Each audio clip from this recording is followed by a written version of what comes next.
All right, welcome everybody. Welcome back to the Marketing Live Jam. Hey Alex, good to see you on the screen. Good to see you too. Has been a Well, while.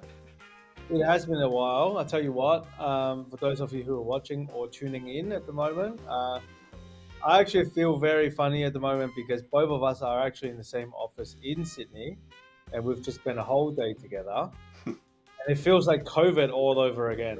That's true. Yeah. We have to go to separate rooms and all that sort of stuff because of technical difficulties. We don't want to, have all the echoes and all that sort of stuff going on. So yeah, we're so close, but yet so far away.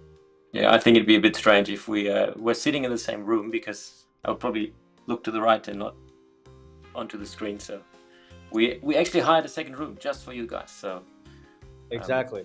that shows that we're committed to doing the Marketing Live Jam. Absolutely, we are paying a price for sure. So why am I in Sydney today? Well, you are in Sydney to spend time with me because Yeah, so that we're I'm gonna not have in ice Melbourne. cream. So that we can have That's ice true. cream. That's true. I was Every just time we meet, for some reason, we end up eating some sort of ice cream.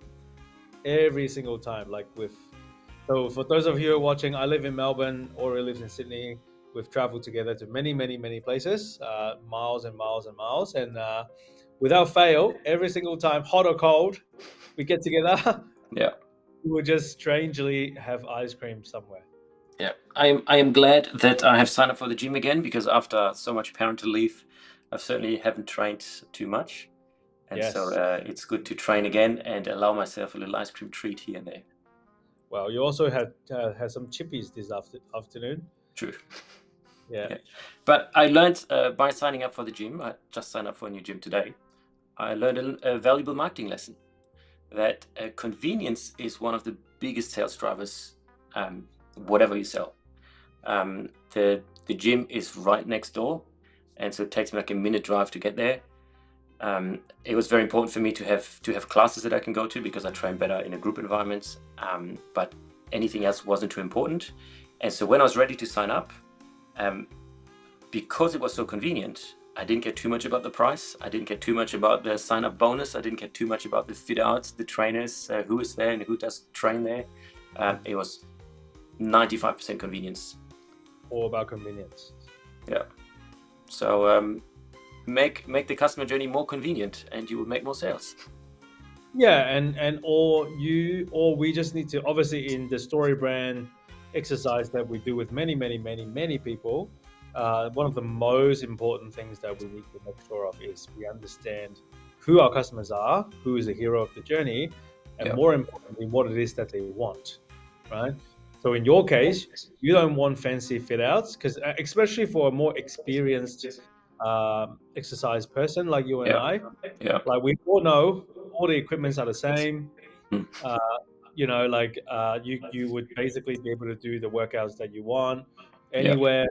So you're not signing up for the fancy equipment. You're not signing up for the bathrooms. You're not signing up for even the trainers or the receptionist or the concierge or whatever, right? Yeah. You just want Yeah. to get in and out and get your exercise done, Yeah. right?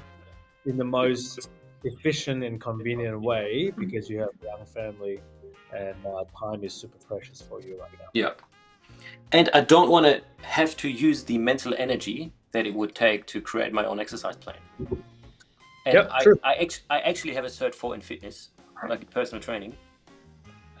But for me to create an exercise program and to think Yes. about how many reps and how often, etc., does my headache. Even as a professional, Yeah. I'm willing to pay someone else to do it for me. Yeah, exactly. So you're paying money to get fit in a way that doesn't consume any brain Mental. calorie. Yep. And any mental yeah.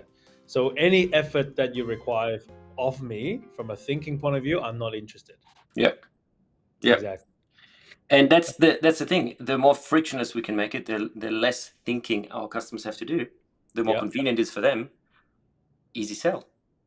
So what do you make of all these fancy gyms spending millions of dollars doing fancy fit outs and charging what $46 per week? Well, $46 is actually not much. I don't know what Yeah, you guys charge in Melbourne, but it's more like 70 or $80 a week here. yeah. I think the gyms that do well in that space, that have classes and stuff, they have a massive focus on community and like engagement, and that when you come into that environment, you actually train hard, and it's more that, hey, if you want to be an athlete type fit person, it's not just for physical maintenance, but it's for like, hey, you want to be at the top of your game, then this is the kind of gym that you want to join. Yeah, fair enough. Well, for those of you who are watching, if you go to the gym or join any sort of subscription service, Netflix, whatever, leave a comment. You know, what was the sticking point in terms of you committing to some sort of subscription or a program that you're willing to give your hard-earned dollars on a retainer basis to stick to something, to commit to something financially, and also your time and effort as well. That would be Yeah, really, yeah, really interesting to know. yeah. It's very interesting how the whole subscription model has really been adapted into so many businesses. I remember when I was starting my career in construction, we had, I used a huge drafting software, but it was all just one-time license fees. Yeah. And then slowly it turned into subscription models. Yeah. And we all, at the beginning, you think, oh, it's so much cheaper, and it lowers the barrier to entry, but they make so much more money by just But I subscribing tell you to. what, I tell you what is interesting, right? Like the one-off payment thing is actually coming back Yeah, because it just goes full circles, right? But because people would be like, I don't want to be leaking money every month for things that yeah, I don't use. I would just pay up front at a discount and yeah, I'll use it forever. Like I do that for a lot of the music classes that I subscribe to. yeah, Like I would never sign up to like a 30, whatever dollars a month thing, yeah, but whenever they come up with like a lifetime membership or something, then I'll be first one to jump yeah, on because yeah. that, And I often see the combination. It's a great initial cash injection where say, hey, you get lifetime access to whatever tool we're building, but it's limited to 500 or 1,000 people, and then you have a good cash injection, yeah, and the rest is just subscriptions. yeah, fair enough. Yeah. Okay, well, so what are we going to talk about today after this small talk? Well, you sent me a very interesting video about growth tactics, and specifically more about growth tactics that do not work. Yeah, And I had a look through it, and I found it fascinating. And I thought there's a snippet we need to share with the marketing live jam community. yeah, And so I would show you this clip, and then we can talk about it. Do you quickly yeah, want to share a little bit about yeah. the person that I'm? Yeah, absolutely. Look, I just stumbled into this video. I don't know these guys. I've never listened to their podcast and whatnot. But what I love about what caught my attention as a marketer is 10 growth tactics to avoid, which is awesome because 99% of the marketing content that you see out there is all about winning, is all about just deploy this one tactic and then everything's going to go up, right? I am so um, glad that we actually come across marketers who are here to tell the truth, and who's someone who's got corporate experience with all these companies that you see on screen. Yeah, And she's bold enough to actually tell the truth. And then I dig a little bit deeper. Again, I don't know these guys at all, but the podcast is called Lenny's podcast, and I dug a little bit deeper into Lenny's podcast, and I love the caliber of interviews that this guy does, and I listened to another hour-long interview of Dropbox CEO talking about his whole business journey, like how yeah, he, like, and it's not all, all shiny, the classic zero to hero sort of story, right? yeah. He talked a lot about his mental health and his struggles and all that sort of stuff, which is Mm, really, really interesting, and yeah, I really appreciate what they're doing out there. So this particular episode is interesting, and is what the comments that we are about to share is very close to my heart, and very close to the kind of advice that we will usually give to people. So let's hear it. cool. So number two, this was my favorite, and it might be a little spicy. Never, ever once have I seen a rebrand or redesign especially a local marketing site, produce good performance results. New CMO comes in, designing their website or designing the brand as if it was a reflection of their personal taste. And oftentimes it's promised with our acquisition is gonna go up, and it never materializes into anything meaningful. A lot of contrarian takes here. I love this. Number Yeah, that's the clip I wanted to show. Oh yeah, 100%. Yeah. So good old branding, hey? Good old branding. So again, I really love her take on it because she's Yeah. definitely telling the truth, and that would be very consistent to our experience in our consulting work, where how many I can't even count how many times we walk into a boardroom and then the CEO or the CMO or the marketing coordinator goes, "We need a major brand overhaul. Let's Yeah. start with the logo, Yeah. right? And then we're gonna do this website thing. I saw this WordPress, blah blah blah, right? Like so many times we hear this, and 99.95% of the time, my job is to talk these people out of doing Mm. Yeah. it. Yeah. Yeah. What's your take?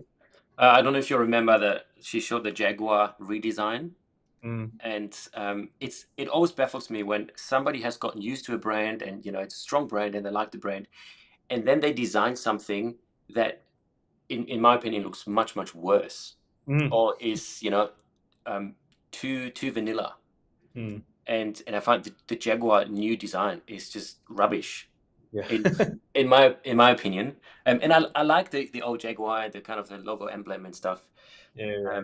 And I really liked when she said, hey, like a new CMO comes in and they need to make a point of why they're here, Mm, and then it becomes a personal agenda rather than a business objective. yeah. Yeah. And I thought when you rebrand, you're usually taking a step back because you need to re-educate the market, Mm, and they need to get used to a new brand in some way. yeah. Yeah.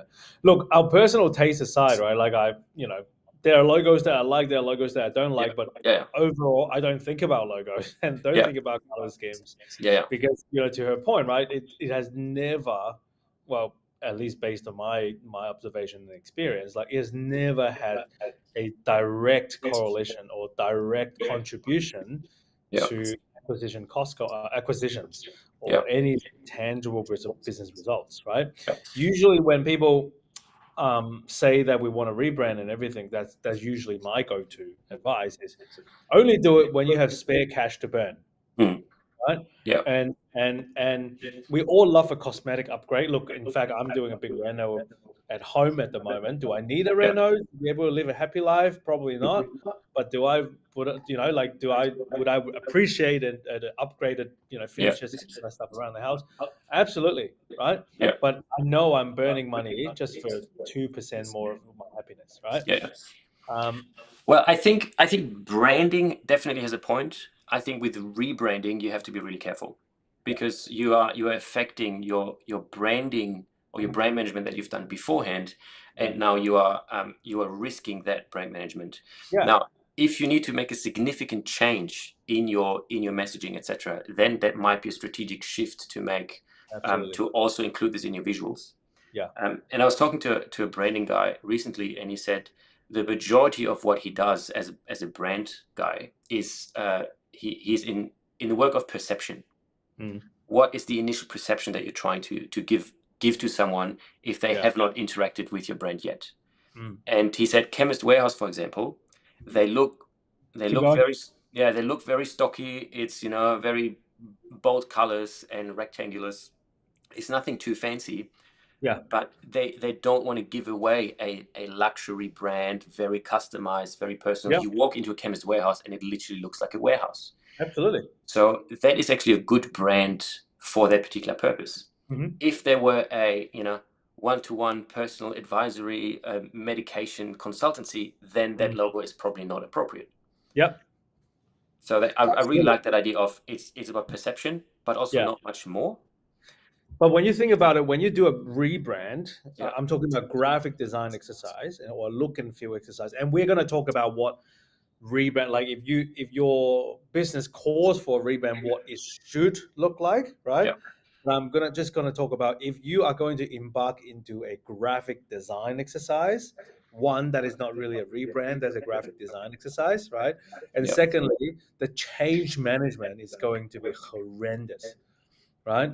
Yeah. Actually, a client that we're going to start our CMO process on, their legacy brand, 45 years of history and everything, right? Like they are calling for a brand management upgrade or a brand Yeah. management exercise. Yeah. And then the CEO was asking me, right, well, should we do a new logo? Mm. And I'll go like, okay, think about the change management that you need, because you've got staff, you've got uniform, you've got Yeah. proposals, Yeah. you've got so many things from an offline collateral point of view, Yeah. right? You're going to Yeah. change all of these admin stuff so to suit a new logo that Yeah. nobody really cares Yeah. about, right? So the change management, logistically speaking, is Yeah. actually quite painful, Yeah. right? So yeah, so that's a big no-go Yeah. for me. What? But I mean, yeah, But also, as you mentioned, offline stuff. All the car manufacturers, they have cars out there with the old logo and the new logo. So if the yep, change management is not done well, you yep. confuse the market because suddenly you have two brands Yeah, out there. it's actually a bad look as well on your Yeah. brand. So you're spending all this money and time and effort to try and look good, and then you create all this inconsistency Yeah. that's going to make your company look Yeah. bad. Yeah. I don't know if you when Kia, the car company, Kia Motors rebranded, the old logo was this, oval horizontal shape and clearly said, Kia, Kia IA. And then when they rebranded, I think the search query for the word kin, KIN, had a massive spike because people Interesting. thought that this logo spelled kin. Mm. And it's just this fancy, IA kind of combination. And this was like, I just saw in the news somewhere, like, classical brand exercise gone wrong. Yeah, And and it just shows it's not always the best idea to just do a facelift. yeah, exactly. Well, that's interesting, right? Well, we've talked about the negative consequences of doing a Yeah. rebrand, right? Yeah. But if a company, well, for example, many of our clients, including this new one that we're going to pick up, are calling for a rebrand exercise, right? Yeah. So, in our books, Ori, what would be a rebrand exercise worth pursuing? Yeah. So, those of you out there, be like, I don't know about my business I don't name agree. Yeah. or how my website looks or blah blah blah, right? Well, what should they be thinking through? Yeah. Yeah. So again, the visual branding, let's say this is all just about perception.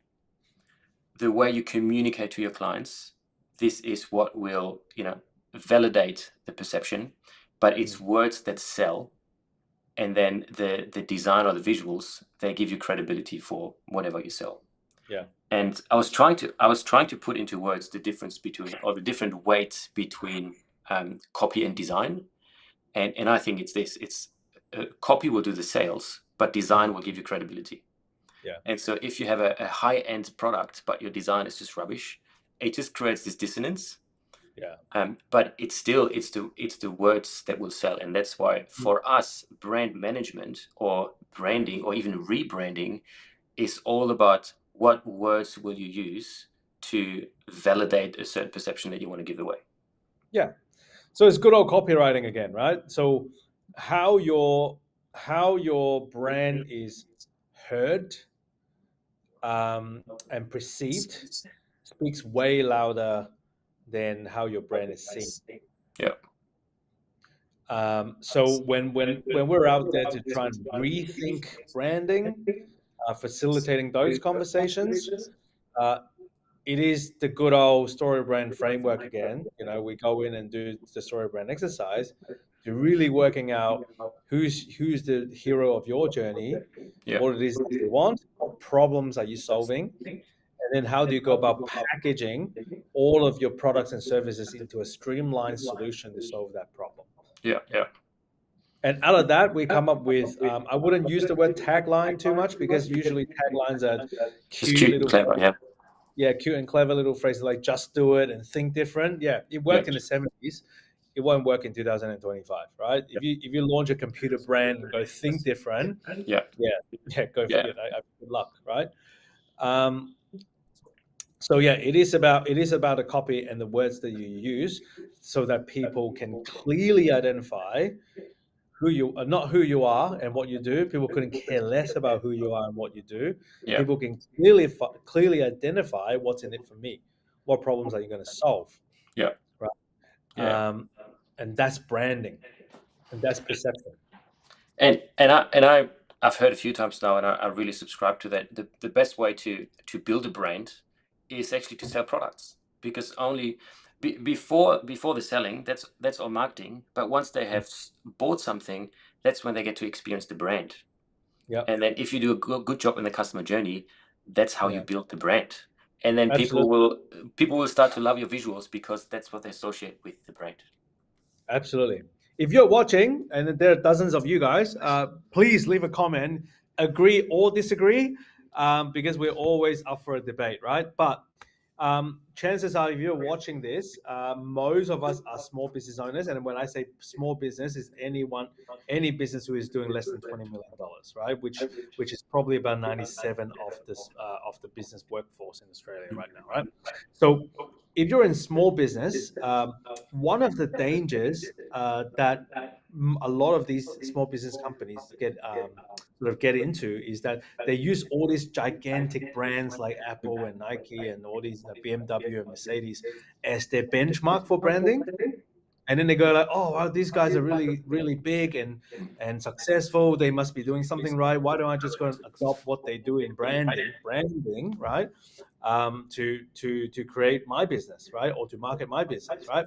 That is the number one mistake, because when you think about it, these guys, Coca-Cola and the likes, right, they have billions of advertising dollars to brainwash basically, right? Billboards and TV ads and any media buying, right? They can afford that, right? So for them, it's more about market share and market saturation, less about messaging. That's why big brands like Nike and Coca-Cola and Apple can show you the most graphically appealing, the most vague, most creative TV ads, because they can afford to do it only to show the logo in front, just to show the logo at scale, right?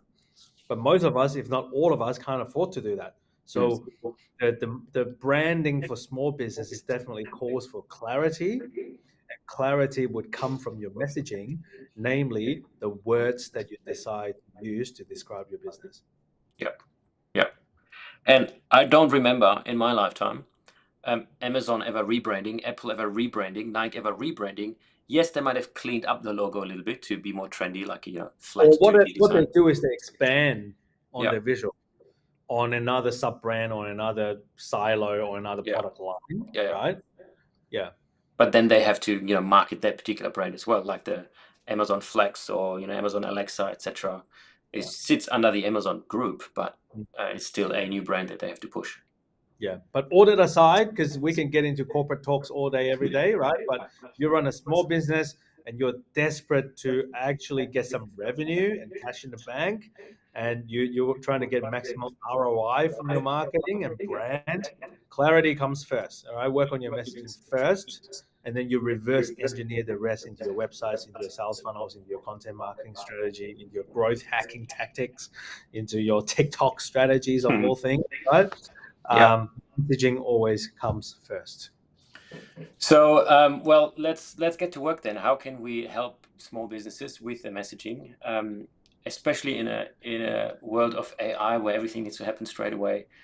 Do you have a use case where we can maybe help someone think through these different things, and what could we do? Of course, we have a use case, because this is supposed to be the marketing live jam, where we bring something on live and then we try and improvise as much as we can, right? Sometimes we get a favorable result, sometimes it completely tanks. But Let me put some tunes on. Yeah, exactly. This is the essence of a live jam session. Okay, so today we are going to work on a sports club. Okay, so we're in the middle of putting together a little sales funnel campaign for a sports club who is launching a new location, and we've been tasked with the question: how do we go about attracting some early signups or pre-sales even before we launch the location, right? So it's not like everything's established, they just want a consistent lead flow. They actually want to have a pre-sale campaign to get some cash in the bank first, and also a backlog of clients to service when they launch in a few weeks' time. Okay, so that's the proposition. And then what we came up with. So I'm going to tell you what we came up with, and then hopefully, Aura, you'll be able to work the AI, hopefully, to come up with a landing page mockup or a wireframe, and we can sort of go from there, right? So what we came up with is, why don't you do a founding membership offer?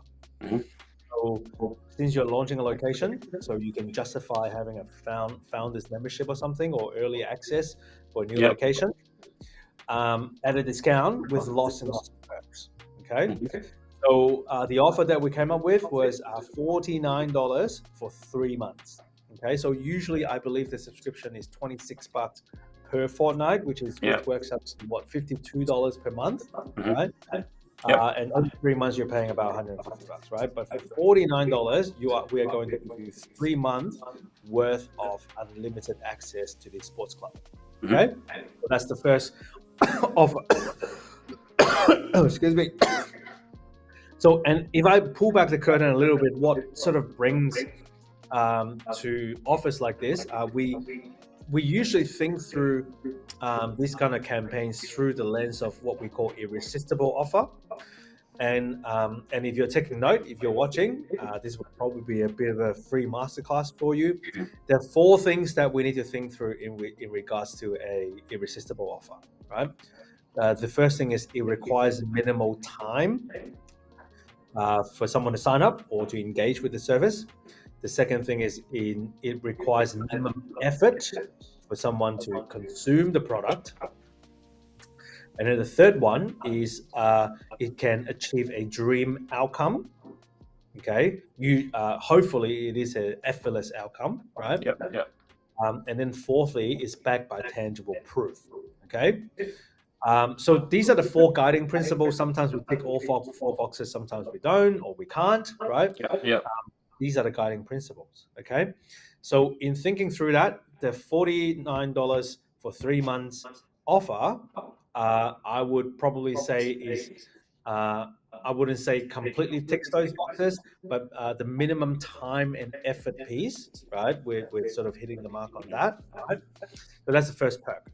The second perk is you're going to get unlimited access, right? So you're just going to get $49 access to, when I say access, is all of their classes. Okay, so with these sports clubs, they do a group casting on a daily basis or whatever, right? And so it happens that all of these classes are going to be taught by Olympic qualified athletes. The last so cool. Really high. High-end trainers.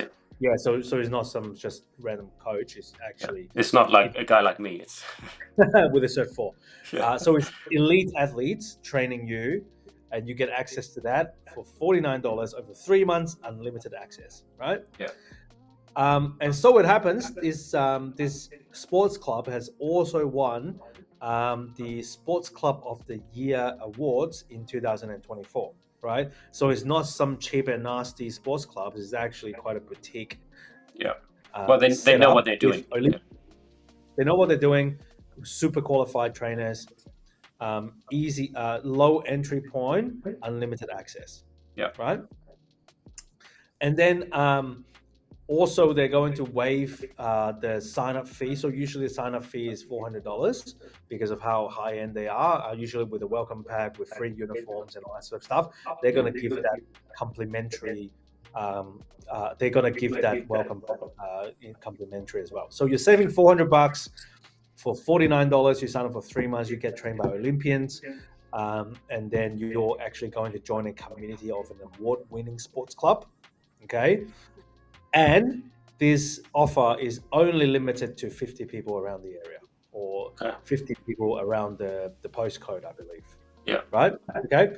So these are the perks. This is a technique called value stacking.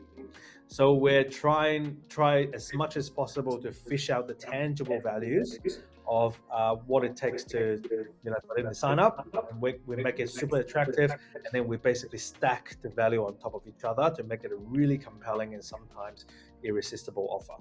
Yeah. Okay. So are we saying that within the first 3 months, if 50 people sign up and it's $50, the business will only earn $2,500? Yeah, and But this then, is more, and then obviously this is more of a business strategy yeah, conversation, right? So a lot of businesses are willing to take a hit from a revenue and profit point of view, yeah, to attract initial traction. It could be 50 yeah, people, it could be 100 people, it could be 200 yeah, people, right? yeah, So a lot of these numbers we're just hypothesizing at the moment, but obviously after 3 months, and I would imagine 90% of these people would have experienced a world-class experience, and there's no reason why for them to not continue on. yeah, Right. yeah. So yeah, that's the offer. Okay. What can you put together? Cool. Okay, cool. Yeah, I like it. Well, we want to create a landing page, I assume, that we can show to the client. As we discussed beforehand, we need to work on the messaging. Yeah, I don't think there's any point of creating some fancy logos now, but we need to clarify the message first. And I personally find that a wireframe is your best communication tool, because this is where you'll send a lot of eyeballs on. It clarifies in a very succinct way what the problem is you solve, what the value is, and how to get started. And so wireframes are one of my favorite things to build, because 100%. Always they are build so a valuable. wireframe. Always build a wireframe. If you're thinking of a new business idea, and I know plenty of us are always dreaming, like, I wake up with 6 business ideas every single day, right? And if you really want to put some steps towards it, create a landing page. Wireframe is the number one step. Yeah, yeah. So, well, some of you would know, if not most of you, that Storybrand has brought out a Storybrand AI tool called Storybrand AI. And I think we've never demoed it before, but why don't we use that just to help us speed up the messaging talking points, and then we'll use them to build a wireframe. Awesome. Cool. So let me share the screen. So you can see this. Okay, I think this is actually the wrong screen. Let me just change that. Boom, here we go. Wonderful. There we go. Well, while you're setting up, for the dozens of people who are watching, comment below or comment in the chat, where are you dialing in from? And if you have a burning marketing question that you want to ask, now is your time to express your interest. Yeah. So how Storybrand AI works is that it thinks in campaigns, and I actually don't mind that approach, is because every wireframe, every email is a way to communicate things to an audience, and so you can put it into a campaign, and each campaign has a bunch of different assets and messaging talking points. And so what I have found with this is it will ask you a bunch of questions about your business, about your offer, about your target audience. But the thing that Storybrand AI lacks is it won't give you feedback whether this is actually a good idea. And so what we've done is we've taken the questions, just created a very simple custom GPT to help us answer these questions in more detail, or with so just more pause there, confidence. right? So that I can understand your thinking. You're trying to use AI to generate language that AI can understand. So you're trying to use AI to the AI. Yeah, I am doing that for efficiency purposes. But what I have found is that, especially with AI, there's so much prompting to do. There's so many questions that you have to answer. And so what if AI can help me answer questions? Yeah. But I still have a human component where I can decide what is the best option, what do I want to select. And so that's why I built this question helper custom GPT to help to really guide me through these questions. Because if I type in, what is your company name? Let's just say the sports club, let's just call it Sports Inc. It would just say, okay, yeah, what's the product that you offer? And now if I write the product, say a founding membership membership for a new sports gym Location. Yeah, location. It's just going to take it for for what it is. Mm-hmm. And I prefer having a bit more thought process through getting these questions answered, so that I'm more confident on putting them into the AI. Yep. So how I would approach that is I would go in here. And this room is really annoying. Oh, the light. Yeah. Yeah. So that you guys know, this is definitely live. This is not some pre-recorded crap. Yeah. I'm in a room where the sensors always go off. Anyway. So how I've built this is that instead of asking you, hey, what's your business name? It will say, hey, give me all the information that you have about your business. Like just dump me with your knowledge, whether it's campaign documents that you have, whether it's your website. Now, obviously, this business doesn't have a website, so we can skip this step. But again, this will help you get the answers from the beginning, rather than having to think through your business again and finding the right words to describe it. So let's just say we skip this process. Okay, it would start the questionnaire now. So because it doesn't know, I would say company is called Sports Club Inc. And I said, okay, no worries. Now it's going to ask me what products or services do you offer, and based on my previous response, it will suggest certain things. So what would you say? We provide memberships, training programs, and facilities for sports enthusiasts. We would say we are selling a foundation membership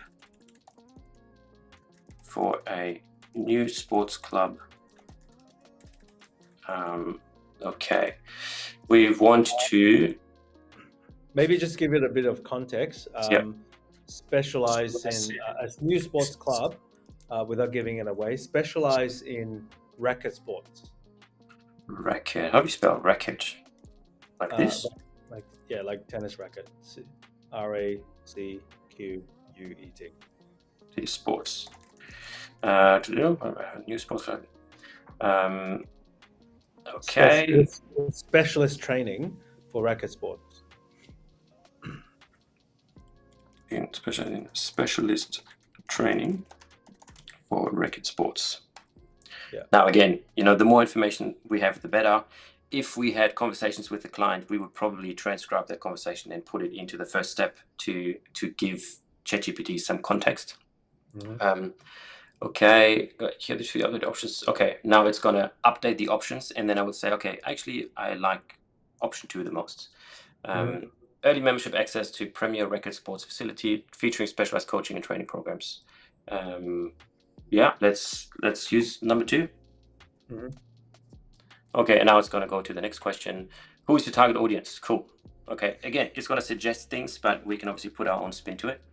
Yeah, so it will be families, actually parents who have kids, parents with kids participating in racket sports, or actually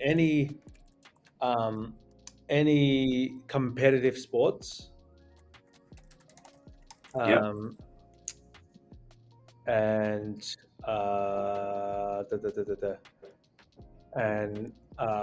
wanting an active lifestyle for their kids and family. An active lifestyle for their kids. Okay. One thing I love about AI is that you can misspell things. Your sentence structure doesn't have to make sense, and it's just gonna correct it. So parents who want their kids to excel in competitive sport while promoting an active lifestyle, families looking for a high-quality sports club where kids can train, parents of young athletes who value expert coaching, fitness, and strong sports. So what do you think of parents who want their kids to be, athletes or athlete type? Probably less of that for this particular use case. This is definitely a more family-friendly environment instead of an elite sort of sports academy.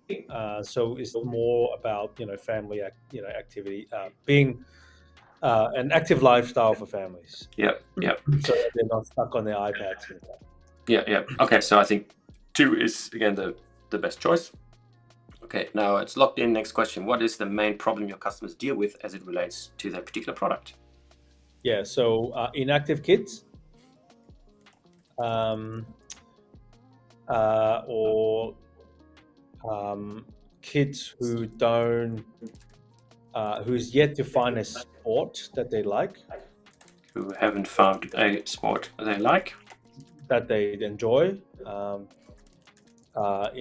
being inactive, probably Yeah, we can even say that they're just glued to their phones. glued to the phones. This particular sports club has a level of discipline and character development as well. So probably parents who are struggling with disciplining Disciplining their kids. their kids. Yeah, and what, preparing them for life, or for Or setting up good routines, for the kids. yeah. Okay, cool. So again, it will suggest some options based on what we said. Many kids lack an active routine, spending too much time on devices instead of discovering the sport they love. Hey, if you're still watching, good on you, because this is a very tedious exercise, but this is essentially our day job. Me and Ori and the rest of the team. Hey, We but sit around- Yep. this shows that to use AI, you don't just put a one-sentence prompt into AI and take it for granted. You want to use it to help you make marketing decisions. Absolutely. Yeah. Absolutely. So it's still time consuming, but it's worth the exercise. The output is going to be very good. I like number 3. Families find it challenging to establish healthy habits and keep kids engaged in a sport that promotes fitness and discipline. Awesome. Great. Okay. What is your solution to that? How do you solve their problem? So Okay. we have Olympian trainers in a community-based environment, and we're actually in a award-winning community environment. And not only the training is going to be highly engaging and sort of what do you call it, high level. Yep. Their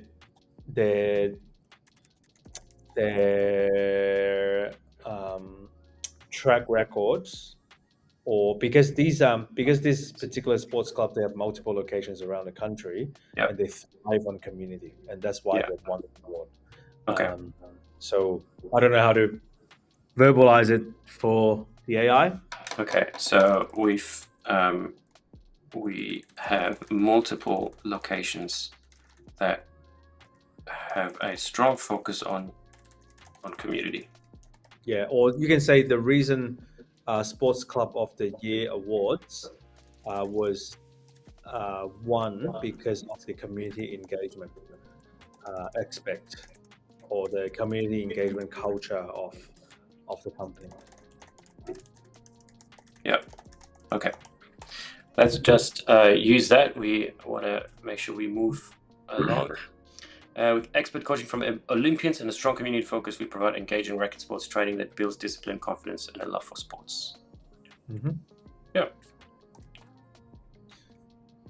Again, we could cut this process short by just answering the questions, but what I'm trying to show is how AI can help you articulate and make decisions without fully relying on AI to, just do it for you. Yeah. Describe any unique characteristics that set you apart from your competitors. Now we can, say, Sure. hey, it's the award-winning environment,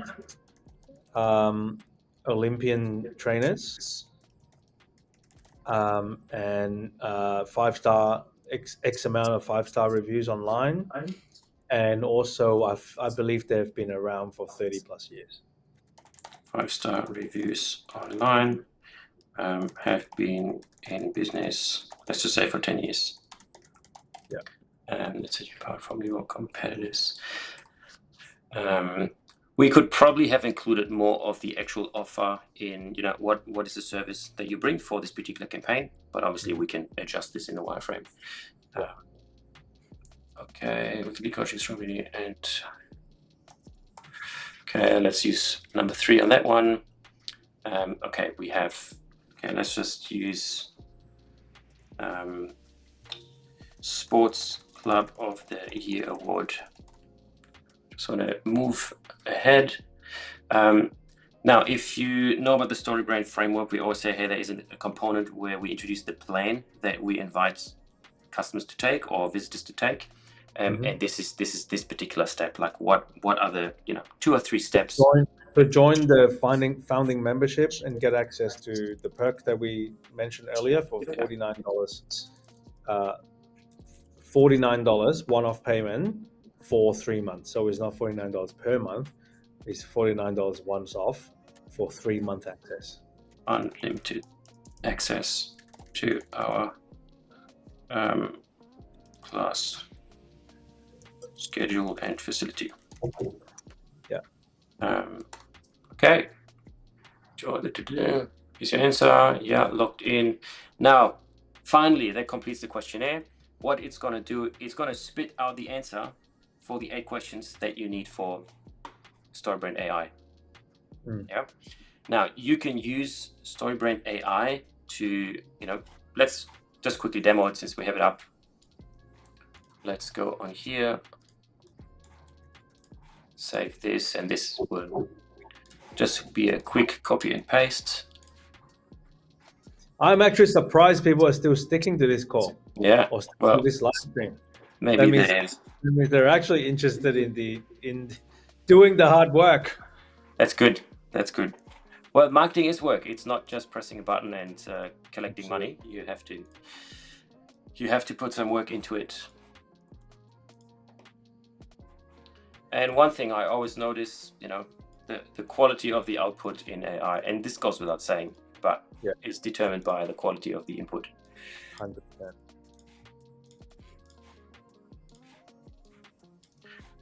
And also, I wanted a way to, have all this documented. So that's why I liked having this here. And I copy the answer. So now that I have fed the AI with context, and now this is something to note about Storybrand AI, is all the context it has about your company is the answer to those 8 questions. So this is not a lot. If you think about the amount of conversations that you have, the amount of documents that you have, all of that you could upload into AI and give it a lot more context. That's why we like these tools, but we don't love these tools because inherently they are restrictive in the input that you can put into these tools. Yep. Use it as a reference, not absolute gospel. Yeah. But for a self-starter and a DIY person, this is great. You can now select the different assets that you want to use for the purpose of this campaign.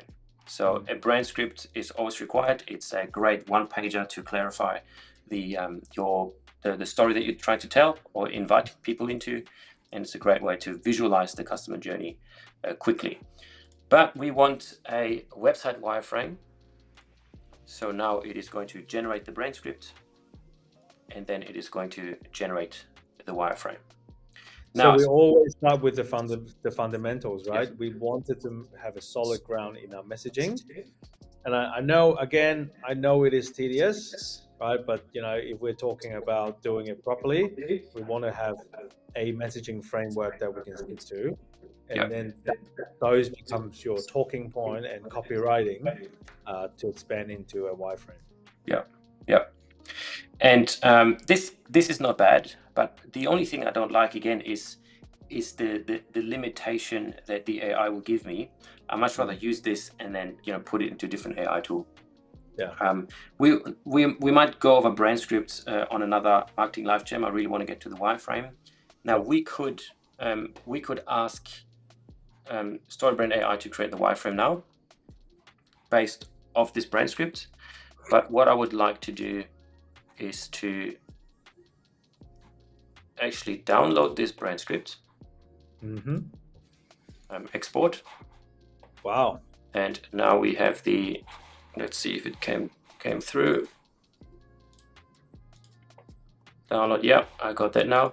And here is the wireframe. Empower your family with racket sports. Are you struggling to keep your kids active and engaged?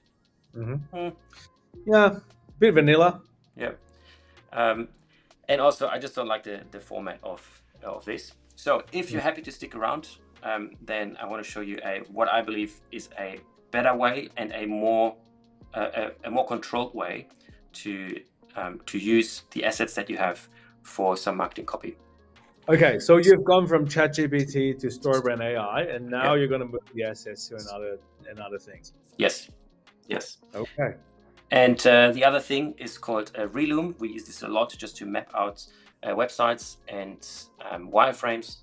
And so I have here an empty project. But again, before I do that, I want to have more control into what I put in.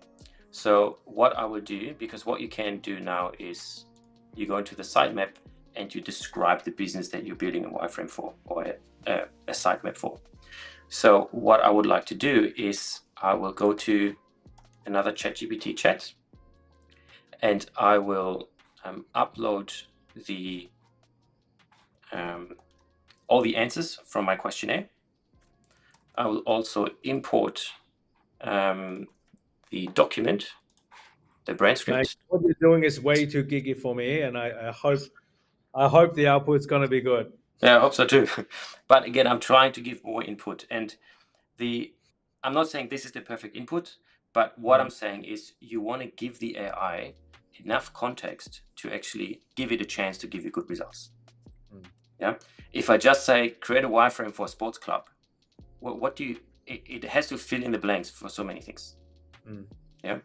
So what I'm doing now, I'm saying below is a questionnaire for my. Okay, actually, I'm going to make this a little bit. Oh, that's fine. Below is a questionnaire for a sports club brand. Attached is a Storybrand brand script. I need you to create a 500 character summary of the business for a website AI builder. Let's see what it comes up with. Okay, now I take this description, I will put this in here, and I will generate the sitemap. Okay. Let's go to home, programs about, we're only going to worry about the homepage, and it's probably going to be just a landing page. We can see here we have a hero section, a feature section, feature list section, stats, and CTA. Yeah, very simple. We might want to include a problem section, like, hey, your kids are struggling with, being on the phones all the time. So we can just go in here and include another feature section, and we can describe, emphasize the pain point of kids not being active and participating in a sport they love. Okay, we'll bring this above that. Okay, so now we have the sitemap. Let's go to the wireframe section to get a rough draft of the first wireframe. So we go in here. Actually, oh, now I have the. Luckily, I've got a bright screen. I'm just going to delete these ones here. Okay, wireframe. Okay, and now I've got. You actually look better in this dark background. Okay, what are we looking at? Now I've got the first wireframe draft, looking much better than this here. But obviously this is a little bit more Storybrand-like with, you have the header, then you have the stakes. But I much prefer having a bit of a layout, also more client-friendly to show this to a client than the other thing. Yeah. We have the main section. Here is the value proposition. Then let's see how I find it struggles sometimes with the problem section. empower your kids, keep them active and engaged in sports they love. That's actually not too bad for an AI. Yeah, look, that's usually the thing with AI, right? Like a lot of this copy I don't love, but it gives you a starting point. Like when you think about pre-AI days, right? It would probably take us about 2 days to get to this point, right? And we spend what, half an hour, and we're getting to a point where we can actually jump in and start editing, which is cool, right? So that we can demonstrate the human component of, okay, how do we go about turning the AI generated things into something that is of quality, right? If you zoom right into the headline, right? So at the moment, because the big selling point is less about joining the community right now, it is about promoting a founder's membership at a certain dollar value for lots and lots of extra perks, right? So I would go $49 foundation membership,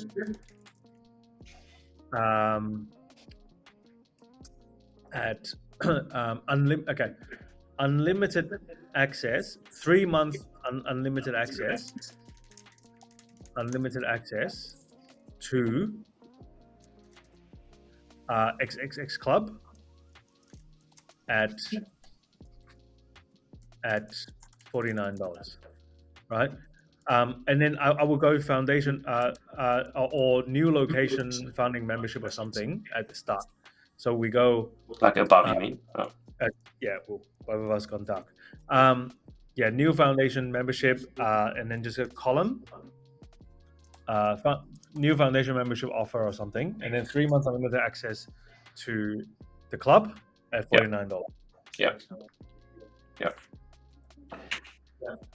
So again, this was a demonstration, and again, because this is a live jam, so we never know what the results are. We just improvise as we go. But the point is, when we deploy AI in a smart way, as you can see, Ori was manipulating different tools to get to a certain result. And as I said, it used to take us days to get to this point where we can actually jump in and edit some copy based on a given format now within half an hour, and some intentionality. And it does take time. It does take a lot of brain power. So at the end of the exercise, you would have been exhausted already. But this is how quick and how convenient it is that we can draft something up so that we can start actually getting to work, right? About the time thing, like we could have totally gone in here and just just write this ourselves, and it probably would have been totally fine. What I wanted to show is how we think about messaging, answering, and how can we use, or how do we recommend using AI to help you make decisions. Now, this here is not the masterpiece. It's the thought process of going through each question and using AI to help you make decisions. And these are just different tools to show you that. Even here with this wireframe, what I would do is I would actually download this particular wireframe. And then again, I would go into ChatGPT and I created another ChatGPT called Landing Page Copy Optimizer. And so what I'm doing is I'm now pasting in the wireframe that I have, and I've trained this one to, on best practices on how to write website copy. And then it's going to recommend a better output. So it's going to say, okay, give me the HTML. Again, if you have a brand voice guide, you can upload the brand voice guide. So I will attach the brand script. I don't have a brand voice guide for this at the moment. Here is the HTML, and let's see what happens.